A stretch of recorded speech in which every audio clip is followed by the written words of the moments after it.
Veš kaj, Milan? Gledam tvojo knjigo, Priročnik za ženske. Da bo moškim lažje pod naslov. Tako. In zdaj vidim, tem imava še ogromno, pa grem čisto naključno. Kdaj v bistvu mi rabimo terapijo? Kako vemo, da jo rabimo? Zakaj se odločamo o terapiji? Kaj sploh to pomeni? Terapija je v osnovi ponovno odnos, ki ga v bistvu spostaviš na nekem drugem nivoju s pogovorom in avtoriteto, zato da prideš iz nekega ustaljenega vzorca v življenju.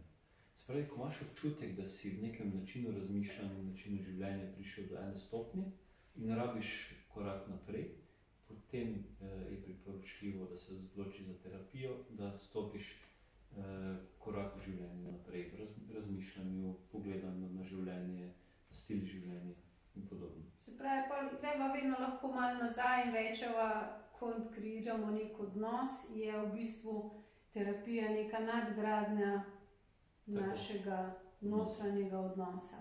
Tako.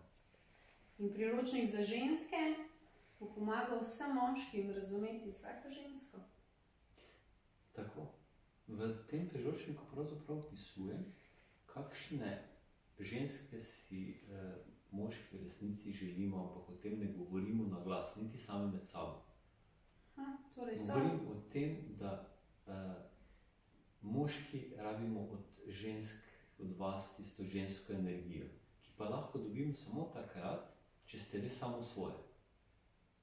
Pristne, mi, da smo in da mi. znate reči ne, da samo da živite to, kar čutite.